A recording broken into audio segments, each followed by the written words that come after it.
ஆண்டவர் நம்மளோட கூட இருக்கும்போது நம்ம எந்த விஷயத்துக்கும் பயப்பட வேண்டிய அவசியம் இல்லை. நம்முடைய ஆயுதம் தேவனுடைய வசனம் தான்.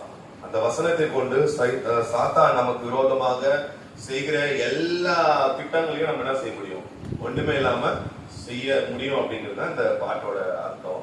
அதனால ஆண்டவர் நம்மோடு கூட இருக்கிறாருன்றது நம்ம என்ன செய்யணும், எப்போதும் விசுவாசம். அல்லேலூயா. விசுவாசியின் பேருக்கு நமக்கு தான் என்ன கிடையாது, விசுவாசம் கிடையாது. சரியா சொல்றேன்னு தெரியல, தப்பா சொல்றேன்னா மன்னிச்சுக்கங்க. ஏன்னா இன்னைக்கு நான் பேச போற வசனமே அப்படிதான் இருக்கும். நீங்க என்னோட கூட வேத வசனத்தை திருப்பிக் கொள்ளலாம்.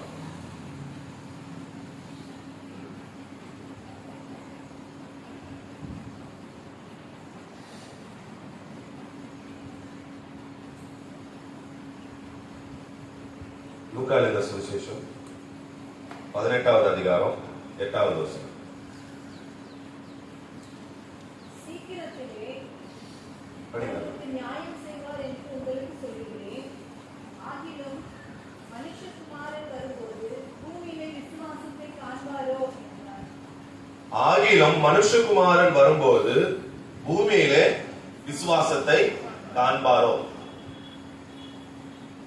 இந்த வசனம் யாருக்காக எழுதப்பட்டிருக்குன்னு நீங்க நினைக்கிறீங்க? தேவனை அறியாத ஜனங்களுக்காக எழுதப்பட்டிருக்கு இல்ல தேவனை அறிந்தவர்களுக்காக எழுதப்பட்டிருக்கு? தேவனை அறிந்த, ஏன்னா ஆண்டவருக்கு எல்லாமே தெரியும். ஆனா அவர் சொல்றாரு, நியாயத்திற்கு வரும்பொழுது இந்த உலகத்துல ஒண்ணு நம்மளை எடுத்துக்கொள்ள வரும்போதோ இல்ல நியாயத்திற்கு வரும்போதோ நம்மளோட மத்தியில ஆண்டவர் விசுவாசத்தை காண்பாரோ அப்படி ஒரு கொஸ்டின் மார்க். இந்த வசனத்தை நான் பார்க்கும்போது எனக்கு ரொம்ப வேதனையா இருந்துச்சு. கடவுள் இப்படி ஒரு வசனத்தை நமக்காக வச்சிருக்காரு. இப்போ தேவன் விரும்புகிற விசுவாசத்தை நாம என்ன செய்யணும், உடையவர்களாய் இருக்கும். நாம விசுவாசிகள் தான், நாம விசுவாசிக்கிறோம், நிறைய காரியங்களை பெற்றுக் கொடுக்கிறோம். விசுவாசத்து நிறைய விஷயங்களை நம்ம பெற்றுக் கொடுக்கிறோம். விசுவாசத்தினாலே வராத எல்லாமே பாவம் வசனம் இருக்கு. நம்ம ஒரு சின்ன விஷயமா இருந்தாலும் சரி, பெரிய விஷயமா இருந்தாலும் சரி, விசுவாசித்து பெற்றுக் கொடுக்கிறோம். ஆனா தேவன் விரும்புகிற அந்த அளவுக்கு நம்ம வரணும்னு அவர் என்னைக்கும் என்ன செய்வார், விரும்புவார். அல்லேலூயா. என்னைக்கும் குறைவானவர்களாய் நம்ம இருக்கணும்னு அவர் விரும்புறதே கிடையாது. ஆனா நம்ம ஆசீர்வாதத்துல குறைவு இல்லாம இருக்கணும் அப்படின்னு நினைப்போம், சுகத்துல குறைவு இல்லாம இருக்கணும்னு நினைப்போம், மற்றபடி நமக்கு என்னெல்லாம் வேணுமோ அதெல்லாம் குறை இல்லாம இருக்கணும்னு நினைக்கிறோம். ஆனா தேவன் விரும்புகிற, தேவனுக்கு பிடிச்ச ஒரு விஷயம் என்னன்னா, நாம் விசுவாசம் உள்ளவர்களாய் இருக்கணும். அதுவும் அவர் ஒரு ஸ்கேல் வச்சிருக்காரு. அந்த பூமியிலே நமக்காக ஆபிரகாமே ஒரு ஸ்கேலா வச்சிருக்காரு. இப்ப ஆபிரகாம் எல்லாத்தையும் என்ன செஞ்சார், விசுவாசித்து பெற்றுக்கொண்டார், விசுவாசத்தின் தகப்பனானார். இப்ப அதை போலவே நமக்கும் ஒரு பேரு என்ன வரணும் இந்த உலகத்துல. இப்ப அவங்க விசுவாசித்து, எனக்கு நிறைய மிஷனரிகளோட காரியங்களை படிக்கும்போது ரொம்ப ஆச்சரியமா இருக்கும். எப்படி அவங்களாம் இப்படி அந்த ஹிஸ்டரி மேக்கர், அதாவது ஒவ்வொரு நேரத்திலையும் பெரிய பெரிய காரியங்களை செய்வதற்கு அவங்க ஒரு பெரிய விஷயம்லாம் பண்ணிருக்க மாட்டாங்க, ஒரு சின்ன விஷயம் தான் பண்ணிருப்பாங்க. அதே போல அவங்க ஆரம்பிச்ச விஷயமும் ஒரு சின்னதா தான் இருக்கும். ஆனா உலகத்தையே அது என்ன செஞ்சிருக்கு, மாத்தி இருக்கு. உங்க பாஸ்டர் சொன்னது போல ஒரு சின்ன ஒரு சண்டே ஸ்கூல் தான், அந்த விளையாடிட்டு இருந்த பசங்க மத்தியில ஆரம்பிச்சதுதான். அதுதான் ஒரு பெரிய உலகத்திலே பெரிய ஒரு மூவ்மெண்ட் ஆகி அந்த சண்டே ஸ்கூல் தான் இன்னைக்கு நிறைய பிள்ளைகளை மாற்றுவதற்கு, நிறைய பிள்ளைங்க மாறி இருக்கிறதுக்கும் காரணமா இருக்கு. அவங்க என்ன செஞ்சிருப்பாங்க, 4 பிள்ளைங்க விளையாடிட்டு இருக்காங்க. நிறைய பேர் நம்ம கூட சண்டே ஸ்கூலா இருந்தாலும் சரி, இந்த பிபிஎஸ் இருந்தாலும் நம்ம அப்படியே ரொம்ப அது ரொம்ப அது பெரிய விஷயமாவே நினைக்க மாட்டோம். ஆனா அவங்களுக்கு தெரியுமா, எனக்கு சண்டே ஸ்கூல் தான் எனக்கு ரொம்ப பிடிச்சிருந்துச்சு. அந்த சண்டே ஸ்கூல் தான் என்ன மாத்திச்சு. இன்னமும் எங்க சண்டே ஸ்கூல் சொல்லி கொடுத்த அந்த பாடெல்லாம் எனக்கு எப்பவுமே என் ஞாபகத்துல இருக்காது. இது போல நிறைய சாட்சிகள் நீங்க கேட்கலாம். உலகத்தை மாத்தி இருக்குது ஒரு சின்ன விசுவாசம் தான். சரி, ஆண்டவருடைய வசனத்தை அந்த சின்ன பிள்ளைங்களுக்கு கொடுப்பேன் அப்படின்னு அவங்க விசுவாசித்து செய்தது இன்னைக்கு உலகம் பேசுற மாதிரி இருக்கு. அல்லேலூயா. அப்ப ஆண்டவர் உங்களுக்காகவும் ஒரு வாழ்க்கையை வச்சிருக்காரு. சாதாரணமா நம்ம பிறந்து சாதாரணமா இறந்து போறதுக்காக ஆண்டவர் நம்மள கூட்டு இருக்க மாட்டார். உங்களுக்கு தெரியுமான்னு தெரியாது, நம்ம எல்லாத்தையும் செய்யணும், நமக்காக ஒரு வாழ்க்கை ஆண்டவர் வச்சிருக்காரு பாருங்க. அதை முழுசா நாம தான் முடிக்கணும்னு அவர் விரும்புறாரு. ஆனா நாம என்ன செய்யறோம், ஒவ்வொரு நேரத்திலையும் நம்ம விசுவாச வாழ்க்கையில என்ன செய்யறோம், அழுகி போயிடும். இன்னைக்கு நம்ம அதான் பார்க்க போறோம். தேவன் அவருடைய இருதயத்திலிருந்து நமக்கு இந்த வசனத்தை கொடுத்தாரு. ஏன்னா நான் விசுவாசத்தை காண்பாரு, நான் விசுவாசத்தை பார்ப்பேனா, நான் வருகையில அவர் ஆசாசியா வர நம்மளை கொண்டு போறதுக்காக வர. ஆனா அவர் வரும்பொழுது அவர் விரும்புகிற விசுவாசத்தை உடையவர்களாய் நாம் இருப்போமா அப்படிங்கிறது தான் கொஸ்டின் மார்க் கூட இந்த நான் பிரசங்கத்தை உங்களுக்காக செய்ய விரும்புகிறேன். நீங்க இன்னொரு வசனத்தை நீங்க என்னோட கூட படிக்கலாம். 2 தீமோத்தேயு 1வது அதிகாரம் 12வது வசனம்.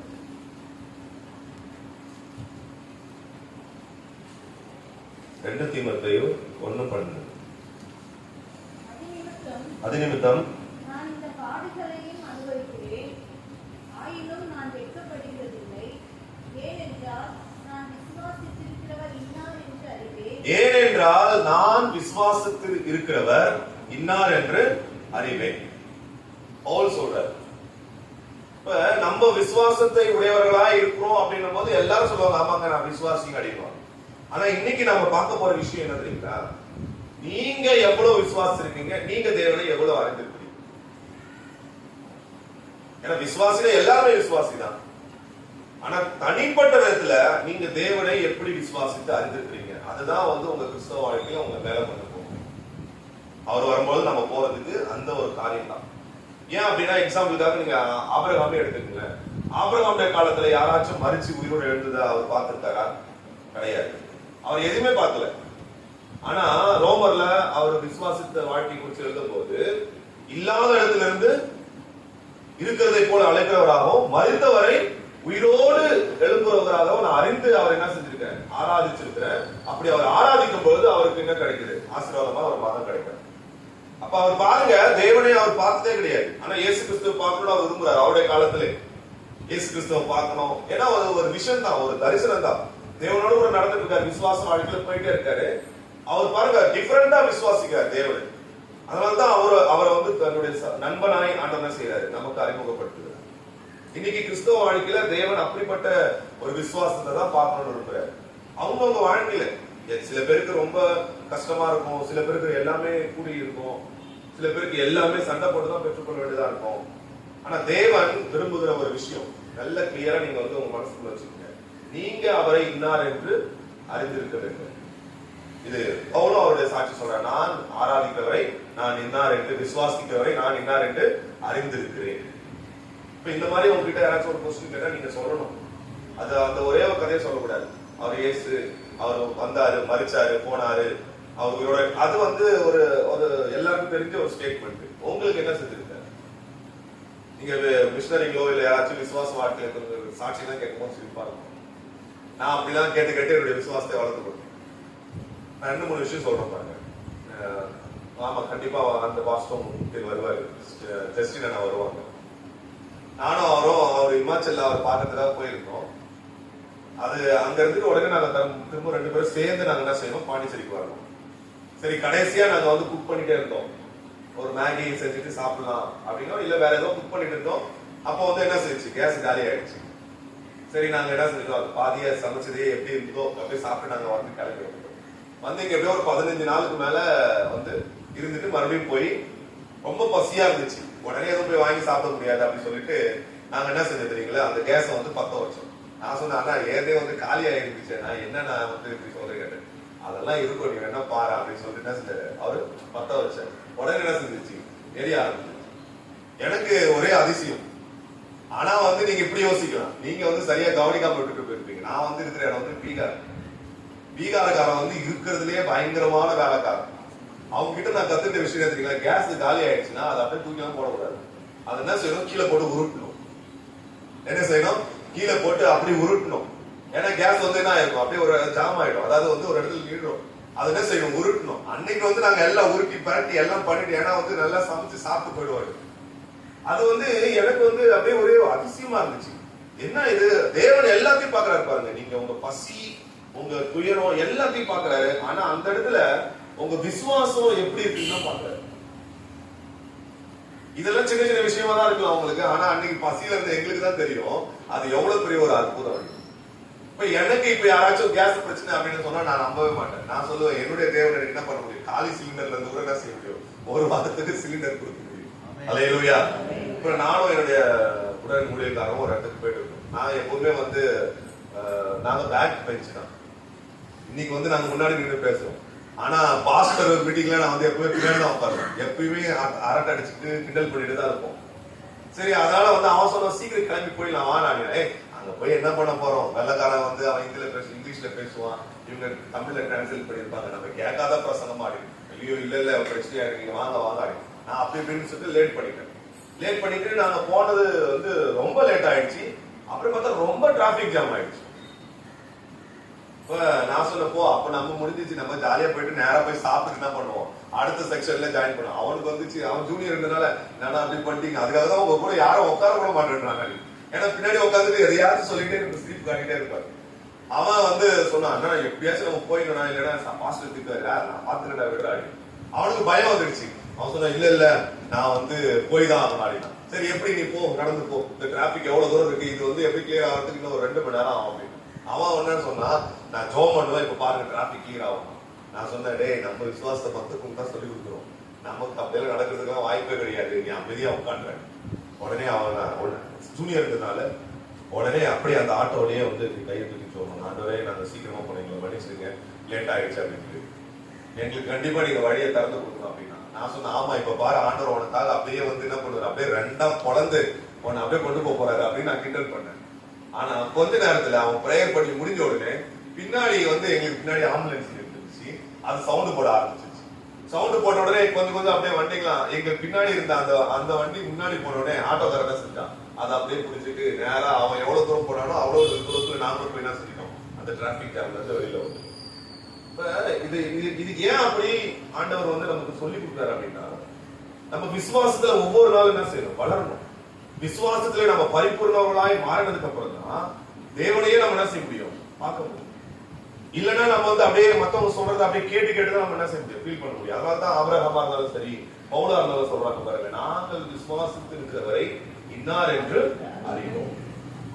இது உங்களுடைய ஸ்டேட்மெண்ட் போல இருக்கணும். நீங்களும் சொல்லணும், உங்க பகுதியில் யாரு, நீங்க எங்க ஆண்டவர் உங்களை வச்சிருக்காரோ அவர் யாருன்னு என்ன செய்யணும், நீங்க கிளியரா சொல்லணும்.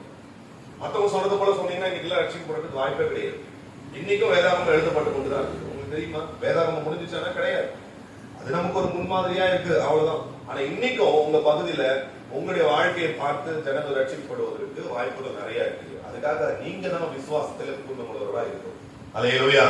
இப்ப விசுவாசத்தை காண்பாரோ அப்படின்னு நம்ம ஆரம்பிச்சோம். 2வது நம்ம பார்த்த வசனம், நான் விசுவாசத்திற்கிறவரை இன்னார் என்று அறிவேன். சரி, இதை வச்சுட்டு நம்ம என்ன செய்யணும், இன்னொரு வசனத்தை நம்ம பார்ப்போம். நீங்க என்னோட கூட பாருங்க, லூக்கா எழுதின சுவிசேஷம் 4:34.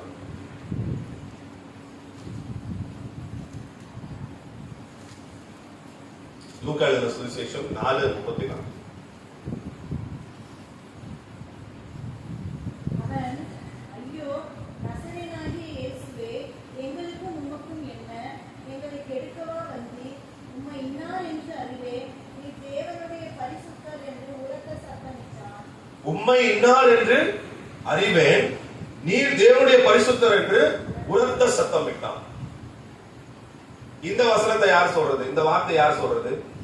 ஒரு மனுஷனுக்குள்ள பிசாசு பிடிச்சிருக்கு, அவன் என்ன செய்யறான், இந்த வசனத்தை சொல்றான். என்னன்னா, உம்மை இன்னார் என்று அறிவேன், நீர் தேவனுடைய பரிசுத்தர் என்று உரத்த சத்தமா என்ன செய்யறான், அறிக்கை செய்யறான். இப்போ உங்களுடைய விசுவாசம் வளர்வதற்கு, உங்க விசுவாசம் வளரணும், நீங்க உங்களுக்கு இங்க இருக்கிற இந்த விசுவாசத்தை தேவன் இன்னும் அதிகமாய் பார்க்க விரும்புகிறார் அப்படின்னா, நான் இன்னார் என்று அறிந்திருக்கிறேன் அப்படின்னு அவன் என்ன சொல்றான், ரொம்ப உரத்த சத்தமா சொல்லி என்ன செய்யறான், நமக்கு ஒரு வழி. அதாவது நீங்க அறிந்திருக்கிற விஷயத்த என்ன செய்யணும், உரத்த சத்தமா என்ன செய்யணும், எப்பவுமே சொல்லணும். அல்லேலூயா.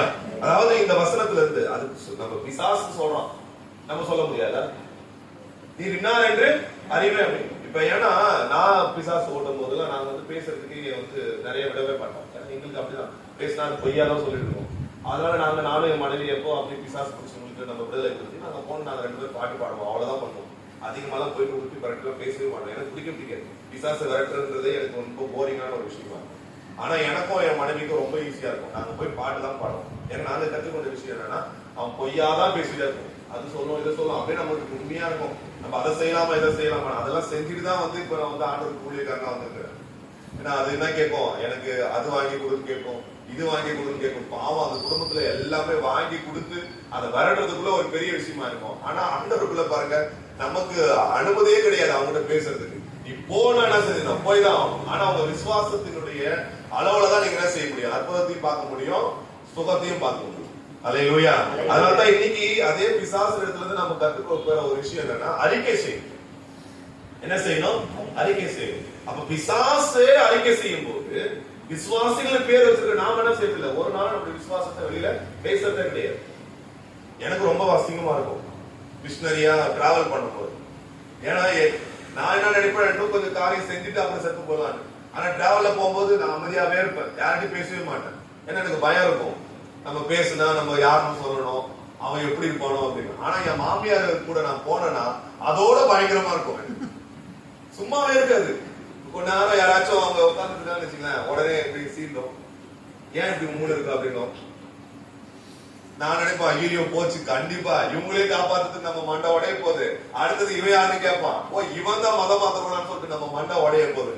ஆனா எனக்கு அசிங்கமா இருக்கும். ஏன்னா பாருங்க, ஒரு விசுவாசி நான் விசுவாசின்னு, நான் இயேசு கிறிஸ்து விசுவாசின்னு சொல்றதுல அவங்களுக்கு எவ்வளவு சந்தோஷம். ஆனா ஒரு ஊழியக்காரன் எனக்கு எப்படி இருக்கு, பக்கம் இருக்கு. நான் ரொம்ப கில்ட்டியா ஃபீல் பண்றேன். இப்ப நான் நிறைய முயற்சி பண்றேன், சரி நம்ம ஓவரா பேசுவோம் அப்படின்னு. ஏன்னா எனக்கு தெரிஞ்சு நம்ம என்ன செய்யணுமோ அதை கொஞ்சம் செஞ்சிட்டோம். ஒரு வேலை நம்ம இன்னைக்கு சாகணும்னு இருந்துச்சுன்னா செத்தா ஆகும். ஆனா தேவன் விரும்புறாரு பாருங்க, உங்க விசுவாசத்தை நீங்க அறிக்கையா செய்யணும்னு விரும்புறாரு. பிசாசால அறிக்கை செய்ய முடியுதுன்னா நமக்கு அறிக்கை செய்யல. ஒரு சின்ன தலைவலி நம்ம என்ன செய்யறோம், ஓகே ஜோம் பண்ணி விசுவாசத்துல நம்ம சரியாயிடும். ஆனா நமக்கு பெரிய ஒரு வியாதி வந்துருச்சுன்னா, ஒரு 100 ரூபாய் இல்ல ஒரு 1000 ரூபாய்க்கு நம்ம விசுவாசத்தை என்ன செய்யறோம், பெற்றுக்கொள்றோம். ஆனா ஒரு 1,00,000 ரூபாய்க்கு இல்ல ஒரு சின்ன பிரச்சனை நாம சரி பண்ணிக்கிறோம், ஜோம் பண்ணி சரி பண்ணிக்கிறோம். ஆனா ஒரு பெரிய பிரச்சனை எங்க போறோம், உடனே போலீஸ் ஸ்டேஷன் இல்ல ஏதாச்சும் ஒரு வக்கீல். இன்னைக்கெல்லாம் கிறிஸ்துவ உலகத்துலதான் அந்த விசுவாசம் ரொம்ப கம்மி. இப்போ ஒண்ணு நான் பிரேயர் முடிஞ்சு எனக்கு கொஞ்சம் இடுப்பு வலின்னு சொன்னேன் வச்சுங்களேன், இங்க 4 பேர் எனக்கு 4 மார்க்க சொல்லணும். அது நடக்குதா இல்லைங்களாங்க? ஆனா ஒரு நாள் நான் எப்படி தெரியுமா, சரி நாங்க ஜோம் பண்றோம், சரி வாங்க எல்லாம் சேர்ந்து ஜோம் பண்ணுவோம், அப்படிதான் சொல்லி நான் கேள்விப்பட்டிருக்கேன். ஆனா இன்னைக்கு ஒரு இடுப்பு வலியா இருந்தாலும் சரி, ஒரு தலைவலியா இருந்தாலும் சரி, நீங்க யாருக்கே சொல்லுங்க, உடனே ஒரு மாத்திரை சொல்றோம். அவ்வளோ விசுவாசத்துல நம்ம வலிக்கு போயிருக்கோம். அடுத்தது இன்னொன்னு பாத்தீங்கன்னு வச்சுங்களேன், ஏதாச்சும் உங்களுக்கு பிரச்சனை நீங்க யார்கிட்டயே சொல்லிட்டே இருக்கீங்கன்னா உடனே உங்களுக்கு சொல்யூஷன் கொடுப்பாங்க. ஏங்க அவங்க நகையை வச்சுட்டு ஏன் கஷ்டப்பட்டு ரொம்ப கம்மியான வட்டிக்கு என்ன கிடைக்குது, உங்களுக்கு பணம் கிடைக்குது. இதையும் நம்ம விசுவாசத்தை தான் சொல்றாங்க. ஆனா ஒரு நாள் இப்படி சொல்றது கிடையாது, ஆண்டவர் உனக்கு தருவார், நீ கவலைப்படாத, ஜோம் பண்றோம், நம்ம 2 பேரும் நாளைக்கு பணம் வரும்னு சொல்லவே மாட்டாங்க. அல்லேலூயா. ஒரு பிரச்சனையா, எனக்கு தெரிஞ்ச இன்ஸ்பெக்டர் இருக்காருக்கா, எனக்கு தெரிஞ்ச ஒரு அட்வொகேட் இருக்காரு, இப்படிதான். அதனால்தான் ஆண்டவர் நம்முடைய விசுவாசத்தை காண்பாரோ அப்படின்னு வசனத்தோடு நம்ம ஆரம்பிச்சிருக்கோம். அடுத்தது நம்முடைய விசுவாசத்தை நாம் அறிக்கையாய் செய்யும் போது நம்ம விசுவாசம் தான் செய்யணும், வளர்ந்துட்டே இருக்கும். அது நான் நிறைய உங்களுக்கு எக்ஸாம்பிள் கொடுக்குறேன், எப்படி அது கிரியை செய்யும் அப்படின்னு. அதுக்கு முன்னாடி நீங்க தெரிஞ்சுக்கீங்க, உங்க விசுவாசத்தை நீங்க அறிக்கை செய்யறது ஒரு நாள் என்ன செய்யக்கூடாது, வெட்கப்படவே கூடாது. வெட்கப்படணும்னா பிசாசு தான் வெட்கப்படணும். ஆனா அவனே அறிக்கை செய்யாம, நான் உண்மை அறிந்திருக்கிறேன், நீ தேவனுடைய பரிசுத்தர். இப்ப நாம இன்னைக்கு என்ன செய்யறோம், நம்முடைய விசுவாசத்துல அப்படியே கொஞ்சம் வலிக்கு போயிருக்கோம். ஏசு தூங்குறாரு, எதுக்கு தூங்குறாரு? அவர் நம்மளை நம்பி தூங்குறாரு படகுல. ஆனா அவர் தூங்கவே விடல. எழுந்து நாங்க மடிந்து போகிறது உங்களுக்கு நல்லா இருக்கா அப்படின்றாரு. எழுந்த உடனே அவர் அற்புதம் செஞ்சாரா? யாராவது சொல்லுங்க, எழுந்த உடனே அற்புதம் செஞ்சாரா? என்ன செஞ்சாரு? முதல்ல செமையா திட்டினாரு. ஏன் அப்படின்னா, நாம அவரை விசுவாசிக்கணும்னு அவர் நம்மளை விசுவாசிச்சிருக்காரு. இல்ல இவங்க கண்டிப்பா தன்னுடைய விசுவாசத்தினால இந்த அற்புதத்தை அவங்க செய்வாங்கன்னு நம்புறாரு. அந்த பிசாசு பிடித்த மகனை கொண்டு வரும்போது அந்த தகப்பனார் சொல்றாரு, உங்க விசுவாசி, அதாவது உங்களுடைய சீடர்களால சுகப்படுத்த முடியலன்றாரு. அங்கேயே திட்டு விடுது. ஏன்னா எல்லா டைமே நமக்கு அவர் வாய்ப்பு கொடுக்குறாரு, நீ விசுவாசித்து பெற்றுக்கொள், நீ விசுவாசித்து பெற்றுக்கொள். ஆனா எல்லாத்தையும் நம்ம விசுவாசத்தை பெற்றுக்கொள்றோம்னா கிடையவே கிடையாது. அதுக்கு ஒரு தீர்க்கதரிசி வரணும், அதுக்கு ஒரு வல்லமையான வரங்கள் பெற்ற ஊழியர்கள் வரணும். அவங்களுக்காக நான் நன்றி சொல்றேன், ஆண்டவருக்கு தோத்திரம். ஆனா எனக்கு சுத்தமா பிடிக்கவே பிடிக்காது. அதனால நான் கூட இந்த பாண்டிச்சேரிக்கு வந்துருச்சுங்க, அப்படியே நார்மலா தான் இருப்பேன். எங்க போனா நீங்க பாஸ்டா அப்படின்னு. ஆமா, நான் பாஸ்டர் கிடையவே கிடையாது. ஏன்னா நம்ம அப்படிதான் நினைக்கிறோம், நமக்கு ஏதாச்சும் பிரச்சனை ஒரு பாஸ்டர் ஜோம் பண்ணும், அவர் ஜோம் பண்ணா சரியாயிடும். அப்படிலாம் கிடையவே கிடையாது. உங்களுடைய விசுவாசத்தின் அளவுல தான் உங்களுக்கு வல்லமையும் நடக்கும், அற்புதமும் நடக்கும், அதிசயமும் நடக்கும். அல்லேலூயா. நாங்க சும்மா ஒரு ஊந்துதல் தான், அவ்வளவுதான். இன்னைக்கு நான் வசனத்தை உங்களுக்கு பேசுறேன், அவ்வளவுதான், என்னோட வேலை முடிஞ்சிச்சு. ஆனா அற்புதம் எப்ப தெரியுமா நடக்கும்? உங்க விசுவாசத்துல நடக்கும். நீங்க பெரிய கூட்டத்துக்கு போறீங்கன்னா அங்க அற்புதம் அடையாளம் எப்படி நடக்குது அப்படின்னா, அங்க வந்திருக்கிற ஜனங்க ஒரு விசுவாசத்துல வந்திருப்பாங்க. அவங்க இன்னைக்கு நான் கண்டிப்பா, ஏன்னா அவங்க கேள்விப்பட்டிருப்பாங்க, இந்த கூட்டத்துக்கு போனா எனக்கு விசுவாசம் கிடைச்சிடும். அதே போல நீங்களும் அதே எண்ணத்தோட இங்க வாங்கல, இங்கேயும் ஆண்டவர் உங்களுக்கு என்ன செய்ய முடியும், உங்களுக்கு அந்த வல்லமையான காரியத்தை இங்கேயும் செய்ய முடியும். ஆனா நம்ம நினைக்கிறது, ஓ நம்ம பாஸ்டர் தானே, நம்ம சர்ச்சு தானே அப்படின்னா அப்படிதான் இருக்கும், டவுனா இருக்கும். ஆனா அந்த மாதிரிதான் இருக்கு இன்னைக்கு கால சூழ்நிலை. இந்த வசனத்தை எடுக்கும்போது எனக்கே வேதனையா இருந்துச்சு. நம்ம இந்த வசனத்தை எங்க பேச போறோம் தெரியுமா? தமிழ்நாட்டுல போய் பேச போறோம். அங்க பீகார்ல எடுத்து வச்சிருக்கேன். அப்ப நான் நினைச்சேன் இந்த வசனத்தை அங்க பேசுற காரி மூலிருக்கோம். ஏன்னா எல்லாம் விசுவாசத்தை பெருசா பெற்றிருக்கோம் அப்படின்னு நம்ம வாழ்ந்துட்டு இருக்கோம். ஆனா பாருங்க, இன்னைக்கு ரொம்ப டவுன்ல இருக்கிறது நம்ம தமிழ்நாட்டுல விசுவாசத்துல உட்காந்து கையாமையான்னு கத்துட்டு இருக்கோம். ஆனா எதுவுமே மாறவே கிடையாது. அல்லேலூயா. இதுதான் இன்னைக்கு வேதனையான விஷயம். ஏன்னா அது அவருடைய வருகையிலே விசுவாசத்தை காண்பாரோ அப்படிங்கிறார். அப்ப நாம இன்னைக்கு யோசிக்கணும், எப்படிப்பட்ட விசுவாசத்தை உடையவர்களா இருக்கணும். அறிக்கை செய்கிற விசுவாசத்தை உடையவர்களா இருக்கணும், வெட்கப்படவே கூடாது. சரி, 2-3 எக்ஸாம்பிள பார்க்கலாம். அவங்க எப்படி அறிக்கை செய்து எப்படி அதிசயத்தை அற்புதத்தை பெற்றுக் கொண்டார்கள், அதனால என்னெல்லாம் நடந்துச்சு இந்த உலகத்துல. என்னோட கூட நீங்க தானியேல் 3:17.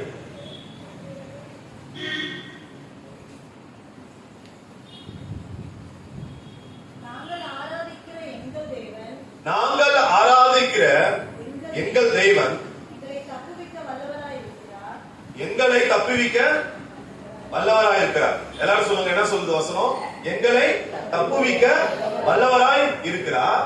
அவர் எரிகிற அக்கினி சூளைக்கும் ராஜாவாகிய உம்முடைய கைக்கும் நீங்களாக்கி விடுவிப்பார். விடுவிக்காமல் போனாலும் நாங்கள் உம்முடைய தேவர்களுக்கு ஆராதனை செய்வதும் இல்லை, நீர் நிறுத்தின பொருட்களை பணிந்து கொள்வதும் இல்லை என்கிறது ராஜாவாகிய உமக்கு தெரிந்திருக்க கடவுது என்றார்கள். ராஜாவாகிய உமக்கு தெரிந்திருக்க கடவுது. விசுவாச அறிக்கை, அதாவது அவங்களுடைய விசுவாசத்தினுடைய அளவை பாருங்களேன். அவங்க யாருக்கு சேலஞ்ச் பண்றாங்க தெரியுங்களா? ராஜாக்கு சேலஞ்ச் பண்றாங்க. என்ன சேலஞ்ச் பண்றாங்க? நீர் செய்து வைத்திருக்கிற இந்த விக்கிரகத்தை நாங்க வணங்க மாட்டோம். பனிஷ்மெண்ட் அவங்க முன்னாடி இருக்கு. என்னன்னா, எரிகிற அக்னி அப்படியே தக எரிஞ்சிட்டு இருக்கு. லட்சக்கணக்கான ஜனங்க நின்றுட்டு இருக்காங்க, ராஜா நின்று இருக்காரு. இந்த 3 சகோதரர்களும் அவங்களுடைய விசுவாச அறிக்கை செய்யறாங்க. என்ன அறிக்கை செய்யறாங்க? இந்த அக்னிக்கு அவர்களை விடுவிக்க வல்லவரா இருக்கிறார். இங்க வரைக்கும் தான் நமக்கு தெரியும். ஆனா அவங்க இன்னொரு வசனமும் அவங்க இன்னொரு வார்த்தையை சொல்றாங்க, அவர் விடுவிக்காமல் போனாலும். அல்லேலூயா. இதுதாங்க விசுவாச அறிக்கைகள். இதுதான் எப்பவுமே உங்களுக்கு அது சொல்றதுக்கு தைரியம் இருக்கும். என் தேவனால் முடியும் இருதயத்தில் வைக்கிறதுக்கு பெரிய விஷயம் கிடையாது. சில பேர்லாம் சொல்லுவாங்க, நான் விசுவாசிக்கிற ஆண்டவருக்கு தெரியும், அதனால ஒரு பிரோஜனமும் கிடையாது. சில பேர்லாம் சாட்சியில எப்படி சொல்லுவாங்க, தேவனுடைய நாமத்துக்கு மகிமையுண்டாவதாக, நான் ஒரு விஷயத்துக்காக ஆண்டவரை ஜெபம் பண்ணேன், அந்த விஷயம் நிறைவேறிச்சு, ஆண்டவருடைய நாமத்துக்கு ஸ்தோத்திரம் உட்காந்துருவாங்க. எனக்கு அந்த மாதிரி சாட்சி கிடைத்த பயங்கர கோபமா வரும். என்ன நீ கேட்ட, என்ன பெற்றுக்கொண்ட, இதனால எனக்கு ஏதாச்சும் பிரோஜனம் இருந்துச்சா? கிடையாது. ஒருவேளை சொல்லக்கூடாத விஷயம் இருக்கலாம், ஒருவேளை வியாதி குறிச்சோ இல்ல அந்த சொன்னா சிரிக்கிற மாதிரி இருக்கும், சரி ஓகே பரவாயில்ல. ஆனா அதனால என்ன பிரயோஜனம் இருக்கு? அதனால யாருக்கும் பிரயோஜனம் இருக்கா? யாருக்குமே கிடையாது. பரலோகத்துக்கும் பிரயோஜனம் கிடையாது. அவங்களுக்குமே தெரியாது, தேவதூதர்களுக்குமே தெரியாது நீங்க என்ன கேட்டிருக்கீங்க. அல்லேலூயா. அதனால சாட்சி அப்படின்னா உங்க விசுவாசத்தை என்ன செய்யணும்? பயங்கரமா வெளியில கொண்டு வரணும். அவங்க சொல்றாங்க, அவர் எங்களை தப்பிவிக்காவிட்டாலும் எங்களை காப்பாத்தினா கூட நாங்கள் இதை செய்ய மாட்டோம்னு உமக்கு தெரியணும். நீங்க விசுவாசம் ஆழமா இருக்கு அப்படின்னா நீங்க அந்த அறிக்கையை செய்யறதுக்கு ஒரு நாள் என்ன செய்ய மாட்டீங்க? வெட்கப்படவே மாட்டீங்க. சாதாரண விஷயம் கிடையாதுங்க. லட்சக்கணக்கான ஜனங்க நிக்கிறாங்க, ராஜா நிக்கிறாரு, பனிஷ்மெண்ட் அவருக்கு முன்னாடி இருக்கு, நெருப்பு எரிஞ்சிட்டு இருக்கு. ஆனா அவங்க சொல்றது பாருங்க, அவர் எங்களை விடுவிக்க வல்லவராய் இருக்கிறார், நாங்கள் ஆராதிக்கிற தேவன். ஒரு விசுவாசம் வாழ்க்கைன்றது அப்படியே சாதாரணமா நம்ம நீங்க வாழ்ந்துட்டு இருக்கோம், அப்படி கிடையாது. நீங்க நிக்கிற இடத்துல அப்படியே ஒரு ஜனங்களுக்குள்ள ஒரு எழுப்புதல் வரணும். அதுக்கு நம்ம தான் முயற்சி பண்ணணும். இந்த 3 சகோதரர்களுக்கு கற்றுக்கிற விஷயம் நம்ம அறிக்கை செய்யணும். அவங்க அறிக்கை செய்தாங்க, நடந்தது நினைக்கிறீங்களா? நம்ம சாதாரணமா அதை பேசுவோம், ஏன்னா எனக்கு ரொம்ப அதிகமா பேச எனக்கு தெரியாது. ஆனா எனக்கு ஆழம் தெரியும். அவங்க சொன்னாங்க, நடந்தது என்ன தெரியுங்களா? பரலோகத்துல இருந்து தேவன் என்ன செஞ்சாரு? இறங்கி வந்தார். அவங்களுடைய விசுவாச அறிக்கையை பாருங்க. யார் இறங்கி வந்தார் தெரியுங்களா? யார் இறங்கி வந்தது? இயேசு கிறிஸ்து இறங்கி வந்தார். ஏன்னா தேவகுமாரனுக்கு ஒப்பான சாயலை அவர் என்ன செஞ்சாங்க? பார்த்தாங்க. இப்ப இயேசு கிறிஸ்து எப்போ வர வேண்டியது தெரியுங்களா? அதெல்லாம் அந்த காலமெல்லாம் கடந்து ரொம்ப வருஷத்துக்கு அப்புறம் அவர் வர வேண்டியவர். ஆனா அந்த 3 சகோதரருடைய விசுவாச அறிக்கையை பார்த்து எழுதப்பட்ட தீர்க்க தரிசனங்களுக்கு எல்லாம் முன்னாடியே அவர் வந்து என்ன செய்யறாரு? அவர்களை அவருடைய சூழ்நிலை இருந்து என்ன செய்யறாரு? காப்பாற்றுறாரு. அல்லேலூயா. இதுதான் பெரிய விஷயம். உங்க விசுவாச அறிக்கையோட பரலோகத்துல கூட ஒரு ஹிஸ்டரி இருக்கலாம்.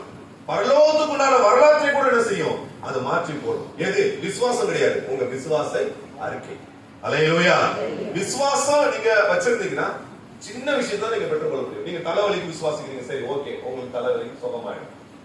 ஆனா தலைவலியே இல்லாம வாழ்க்கை உங்களுக்கு ஆண்டவர் எப்ப திரும்ப கொடுப்பாரு? நீங்க விசுவாச அறிக்கை செய்யும் போதுதான். அல்லேலூயா. நான் இன்னைக்கு சொல்ல போற விஷயத்தை நீங்க கவனிச்சீங்கன்னா, விசுவாசனால உங்களுக்கு ஒரு ஆசீர்வாதம் அப்படின்னா, நீங்க விசுவாச அறிக்கை செய்தீங்கன்னா 2 மடங்கான ஆசீர்வாதத்தை பெற்றுக்கொள்ள முடியும் என்பதுதான் நான் உங்களுக்கு கற்றுத்தர விரும்புகிறேன். அல்லேலூயா. சாதாரண வாழ்க்கை வாழ்றதுக்கு எல்லாம் கிடையாதுங்க. நான்லாம் ஒண்ணுமே கிடையாது. நான் நார்மலா ஒரு சாதாரண ஒரு விசுவாசியா இருக்கிறதுக்கு முன்னாடி எல்லாம் கூட எனக்கு ஒரு டிகிரி கிடையாது. ஆனா இப்ப நான் நிறைய டிகிரி வாங்கி வச்சிருக்கேன். எனக்குன்னு ஒண்ணுமே கிடையாது இந்த உலகத்துல சொல்றது. ஆனா எனக்குன்னு இன்னைக்கு ஆண்டவர் இடம் கொடுத்து வச்சிருக்காரு.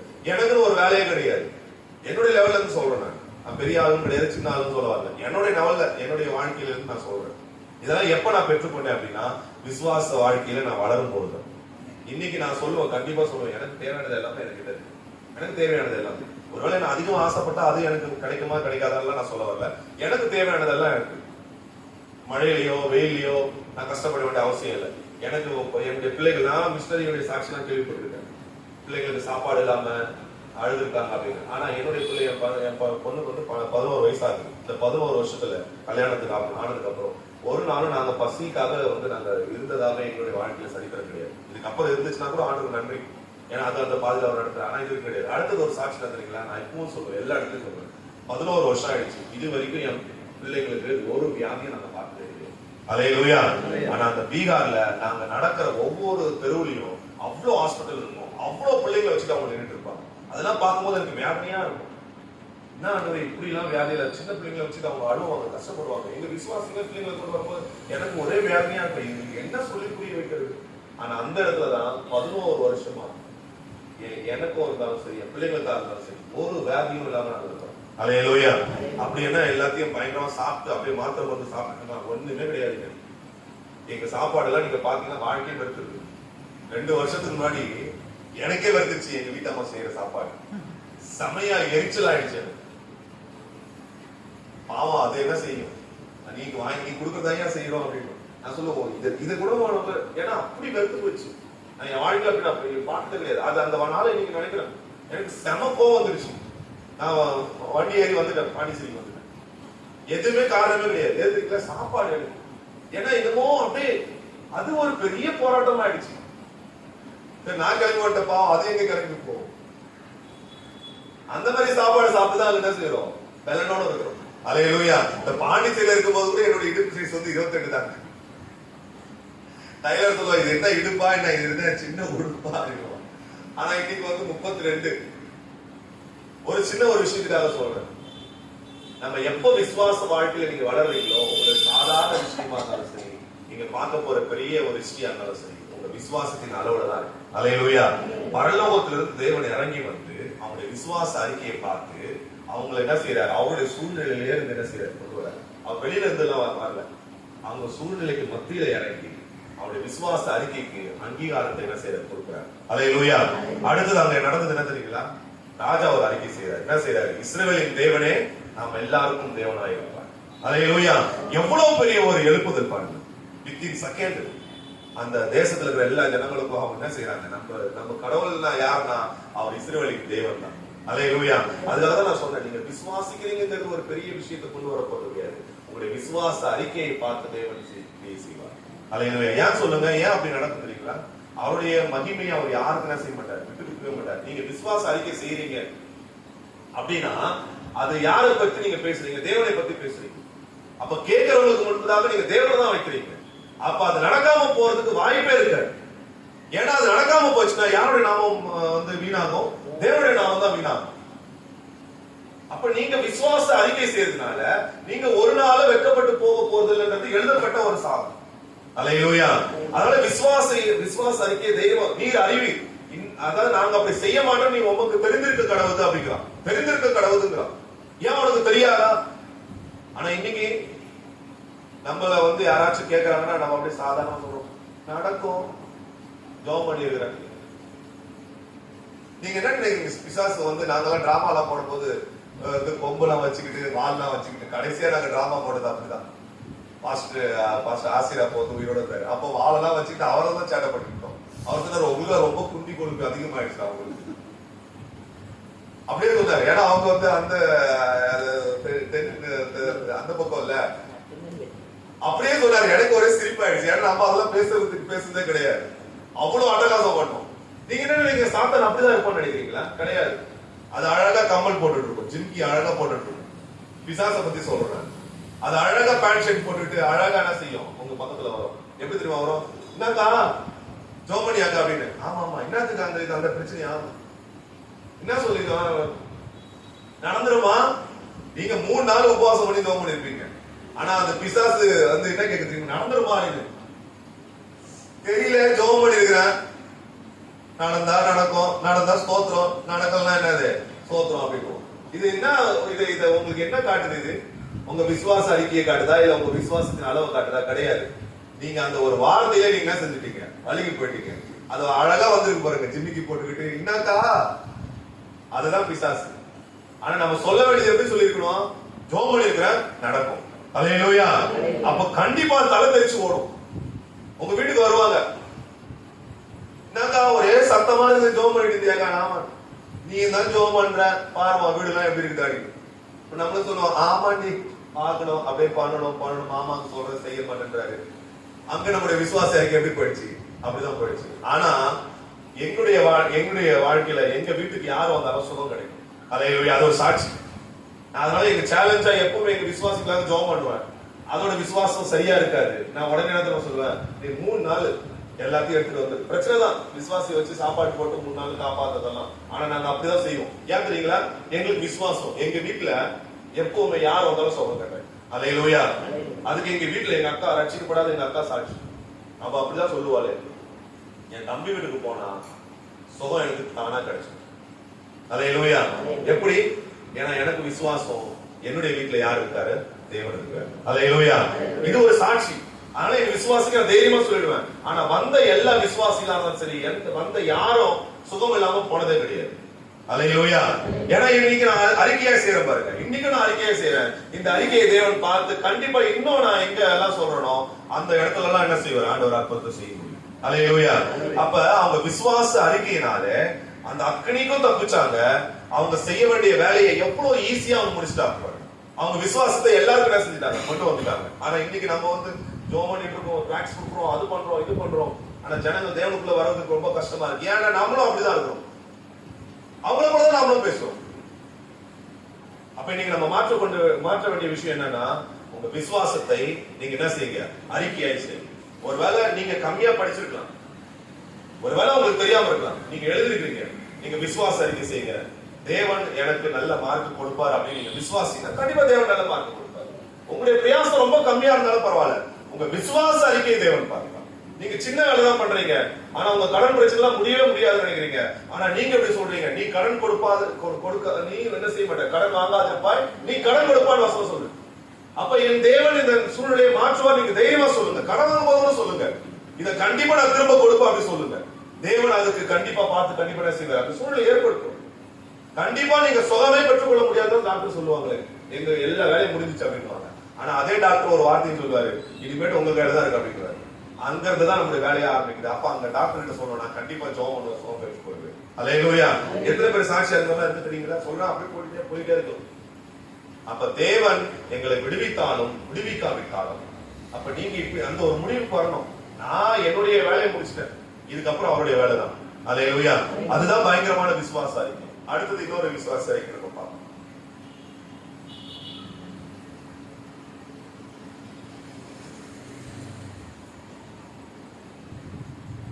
யோபு 13:15.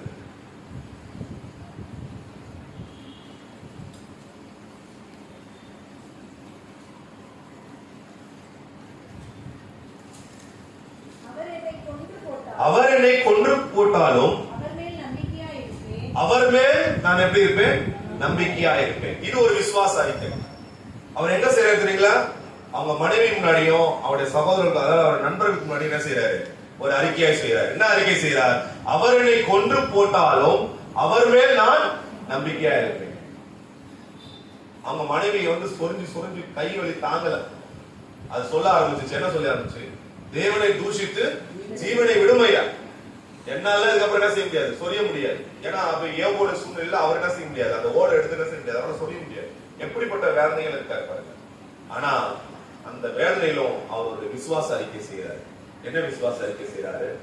தேவன் என்னை கொன்று போட்டாலும் நான் அவர் மேலதான் என்ன செய்வேன், நம்பிக்கையா இருப்பேன். இன்னைக்கு நம்ம சொல்லணும், பாருங்க, நம்மளால முடியுமா? யோசிக்கும். நானும் தான் இருக்கிறேன், நானும் தான் செய்யறேன், நானும் தான் கொடுக்குறேன்.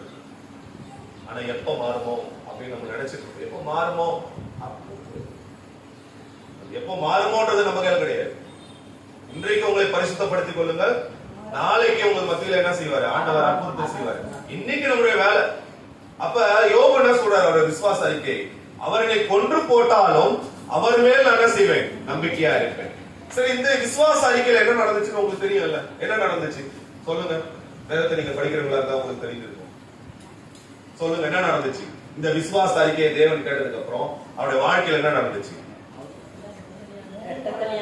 அவர் இழந்து போன எல்லாத்தையும் செஞ்சாரு, ரெட்ட தனியாய் பெற்றுக் கொண்டார். சாதாரண ஒரு விசுவாச அறிக்கை தாங்க. அந்த காலத்துடைய உவமை உங்களுக்கு எல்லாருக்கும் தெரியும். ஒருத்தருக்கு எத்தனை கொடுத்தாரு காலத்து? ஒருத்தருக்கு 3, ஒருத்தருக்கு 2, ஒருத்தருக்கு 1. என்ன நடந்துச்சு? 3 கொடுத்தவன செஞ்சான், 6ஆ மாத்தணும். 2 கொடுத்தவன செஞ்சான், 2ஆ மாத்தணும். அந்த 1 பெற்றுக்கொண்டு என்ன செஞ்சான்? அவர் போய் அழகா சேஃபா, ஏன்னா அவர் சொல்றது பாருங்க, நீ ரொம்ப கடினமானவர் என்பதையும் நீர் அப்படியே பயங்கரமானவர் என்பதை நான் அறிந்திருக்கிறேன். அதனால என்ன செஞ்சேன், சேஃபா கொண்டு போயிட்டு அதெல்லாம் செஞ்சேன், புதைச்சு வச்சுட்டேன். புதைச்சு வச்சதுக்கு என்ன பனிஷ்மெண்ட் கிடைச்சிச்சு? அவன் என்ன சொன்னாரு, இவனை கொண்டு போய் என்ன செய்யுங்க, அந்த அந்த காலத்துல என்ன செய்யுங்க, போடுங்க. அந்த காலன்றது என்னது, நரகம். உங்க விசுவாசத்தை நீங்க என்ன செய்யக்கூடாது, ஒரு நாளும் புதைச்சு வைக்கவே கூடாது. அப்படி புதைச்சு வச்சீங்கன்னா நரகத்தை நீங்க அங்க போய் பார்க்க வேண்டிய அவசியம் கிடையாது, இங்கேயே நீங்க பாப்பீங்க. நீங்க நிறைய பேர் நம்ம அப்படிதான் கிறிஸ்தவத்துக்குள்ளேயே நரக வேதனை படுறோம் அப்படின்னு நம்ம வார்த்தையில சொல்றாங்க, சும்மா சொல்றோம். அதுதான் உண்மையே. ஏன் அப்படின்னா நம்ம விசுவாசத்தை நம்ம என்ன செய்யல, 2 தனியாக 3 தனியாக 4 தனியாக நம்ம மாத்தல. விசுவாசத்தை என்ன செய்யறோம், அப்படியே வச்சுட்டோம், அவ்வளவுதான். விசுவாசத்தை என்ன செஞ்சுட்டோம், அப்படியே புதைச்சு வச்சுட்டோம். அதனால யாருக்கும் பிரயோஜனம் கிடையாது. அதுதான் அவர் அழகா சொல்றாரு, அதை நீங்க என்ன செஞ்சிருக்கலாம், வட்டி கொடுறவனுக்கு கொடுத்துருந்தா கூட அதுல இருந்து ஏதாச்சும் ஒரு பிரயோஜனம் எனக்கு வந்திருக்கும்ல, எனக்கு வந்திருக்கும்ல. அப்போ நடக்குதோ நடக்கலையோ உங்க விசுவாச அறிக்கையினால யாருக்காச்சும் பிரயோஜனமா இருந்திருக்கும்ல. என்னடா இந்த அக்கா இப்படி இருந்தாலும் இப்படி ஏசுன்றாங்களே, நானும் ஒரு நாள் விசுவாசித்து பெற்றுக்கொள்வேன் அப்படின்னு சொல்லிட்டு உங்களுக்கு அர்ப்பணம் நடக்காம இருந்தாலும் அவங்களுக்கு நடந்திருந்தா அந்த ஆத்மாவுடைய ஆதாயம் உங்களுக்கு தானே வரும். அல்லேலூயா. அதனாலதான் ரொம்ப கோபமாயிட்டார், அவன் கொண்டு தூக்கி போடுகிறாரு. இன்னைக்கு அந்த மாதிரி நிலைமை தான் இருக்கு கிறிஸ்தவம். நானும் சாப்பிட மாட்டேங்குது, மத்தவங்களுக்கும் திங்க விட மாட்டேங்குது. விசுவாசின் பேர் நமக்கு மட்டும்தாங்க. வேற மருத்துவருக்கு யாருக்காச்சும் விசுவாசின் பேர் இருக்கா? கிடையவே கிடையாது. நமக்கு மட்டும்தான் விசுவாசின் பேர் இருக்கு. அப்ப தேவனைகளை தப்பிவிட்டாலும் நீர் இதை அறிந்திருக்கிறோம் அப்படின்னு விசுவாச அறிக்கை செஞ்சான். பரலோகத்துல இருந்து அவருக்கு விடுதலை கிடைச்சிச்சு. அடுத்தது, என்னை கொன்று போட்டாலும் நான் அவர் மேலதான் நம்பிக்கையா இருப்பேன் யோபு சொன்ன உடனே ஆண்டவருடைய சூழ்நிலை செய்யறாரு, மாத்தாரு. அவன் இழந்து போன எல்லாத்தையும் செய்யறாரு. அல்லேலூயா. இப்போ உங்க விசுவாசம் ஒரு விசுவாசம் நீங்க இருக்கு அப்படின்னா அதுல ஒண்ணுமே கிடையாது. உங்க விசுவாச அறிக்கையானது இரட்டத்தனையான ஆசீர்வாதத்தை உங்களுக்கு வாழ்க்கை கொண்டு வரும். அடுத்த ஒரு வசனம் நீங்க என்னோட கூட பாருங்க. ஆபகு 3, 17, 18, 19.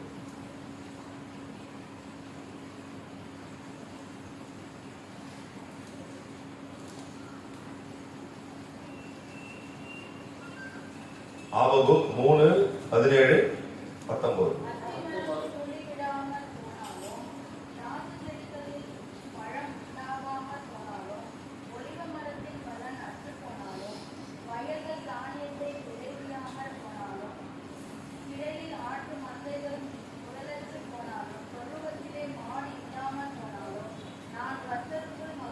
நான் கர்த்தருக்குள் மகிழ்ச்சியா இருப்பேன்.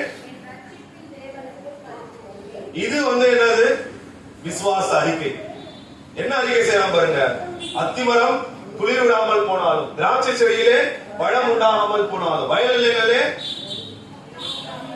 ஆட்டுக்கிடையிலே மந்தைகள் இல்லாமல் போனாலும் நான் கர்த்தருக்குள் எப்பொழுது என்ன செய்வேன்?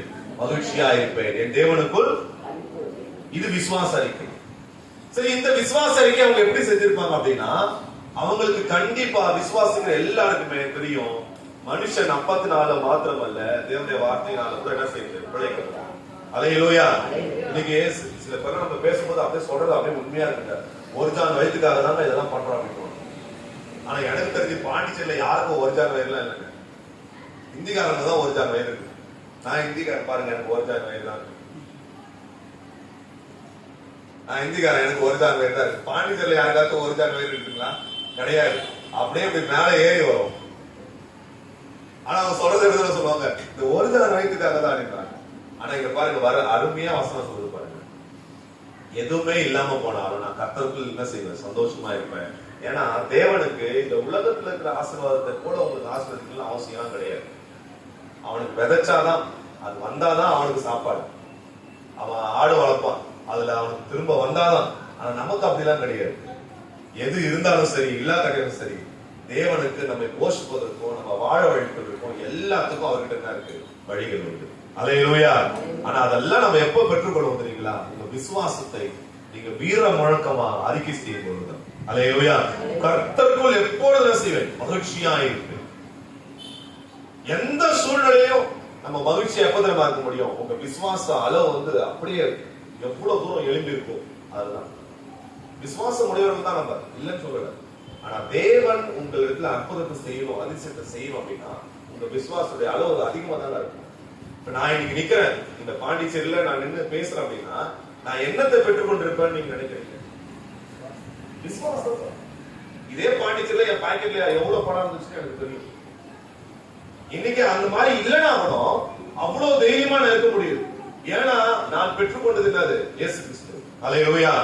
எல்லா இடத்துலயும் இந்த பாண்டிச்சேரியில 8 மணிக்கு மேல வெளியில போனா எனக்கு பிரச்சனை, எனக்கு பயம் இருக்குங்க. ஆனா இதே நீங்க பீகார்ல 2 மணிக்கு நீங்க எங்க வேணாலும் கூப்பிடுங்க, நான் போவேன். எனக்கு பயமே இல்லை. ஏன்னா அங்க எனக்கு யாருமே கிடையாது. இங்க மாமா இருக்கான். இப்ப எங்காச்சும் போற ஒரு பிரச்சனை மாமா கூப்பிடலாம், இல்லையா தம்பியை கூப்பிடலாம், இன்னொரு தம்பி இருக்கான், எல்லாம் அவனும் பயங்கரமான கூப்பிட்டா உடனே வந்துருவாங்க. ஆனா பீகார்ல எனக்கு யாருமே கிடையாது. ஆனா பீகார்ல 2 மணிக்கு கூட நான் செய்வேன், தைரியமா போ. நைட்டு சொல்றேன், தைரியமா போ. எந்த தைரியத்தில் தெரியுமா போ. நிறைய முறை சாட்சி அப்படிதான் வந்திருக்கு. சில பாஸ்டர்ஸ் எல்லாம் அவங்க வீட்டுக்கு போனதுக்கு அப்புறம் தான் சொல்லுவாங்க, அந்த வழியா வந்தீங்க நீங்க அப்படின்னுவாங்க. ஏன் அப்படின்னு, ஐயோ அந்த வழியில தான் எல்லாத்தையும் குடிக்கிட்டு விட்டுருவாங்க அப்படின்னு. ஐயோ அது வரும்போதே சொல்லக்கூடாதா நீ அப்படின்னு. அப்ப சொன்னா நீங்க பயந்துருவீங்களா, அதனால சொல்லல அப்படின்னுவாங்க. ஏன்னா வேற வழி இருக்காது. ஆனா நான் சொல்ல விடாதீங்களா, என்னத்தை எடுத்துக்க போறான், இருக்கிறதெல்லாம் கூட்டிட்டு விட்டு போறான், அந்த உயிர் இருக்க போது அந்த உயிரை வச்சு நான் சாட்சி சொல்ல போறேன் அப்படின்னு. ஆமா, உங்க விசுவாசம் பெருசு. அல்லேலூயா. இப்ப நீங்க விசுவாச அறிக்கை செய்யும் போது பரலோகத்துல இருந்து தேவன் உங்களுக்கு என்ன செய்வாரு? உதவி செய்வார். நீங்க விசுவாசித்து அறிக்கை செய்யும் போது நீங்க இரட்டத்தனையான நன்மைகளை பெற்றுக்கொள்ள முடியும். நீங்க விசுவாசத்தை அறிக்கையாய் செய்யும் போது நீங்க எதுவுமே செய்யலனாலும் கூட ஆண்டவரால உங்களை என்ன செய்ய முடியும்? சந்தோஷமா இருக்க முடியும். அதனால ஒவ்வொரு நாளும் உங்க விசுவாசம் என்ன செய்யுங்க? அறிக்கையாய் செய்யுங்க. சுகம் வேணுமா? நீங்க சொல்லுங்க, அவர் யெகோவா ராஃபா. காயம் கட்டி நான் என்ன செய்வேன்? சுகப்படுத்தணும் சொல்லுங்க, தைரியமா சொல்லுங்க. உங்க வீட்டுல வராங்க, யாராச்சும் சொல்றாங்களா, ஏன் அவங்களுக்கு இப்படி கஷ்டம் இருக்குன்னு கேட்கும்போது நீங்க சொல்லுங்க, தேவன் எனக்கு சமாதானத்தை கட்டளையிட்டு இருக்கிறார் அப்படி சாட்சியா சொல்லுங்க. அப்படி நீங்க சொல்லும் போது அந்த சூழ்நிலை கூட மாறிடும். ஒருவேளை உங்க வீட்டுல சண்டை இருந்திருக்கலாம், உங்க வீட்டுல பிரச்சனைகள் இருந்திருக்கலாம், ஆனா உங்க விசுவாச அறிக்கையை பார்த்து தேவன் உங்களுக்கு சமாதானத்தை செய்வார், கட்டளையிடுவார். அல்லேலூயா. எங்களுக்காக நீங்க தொடர்ந்து ஜெபம் பண்ணி கொள்ளுங்க. ஆண்டவர் உங்களை ஆசீர்வதிப்பார்.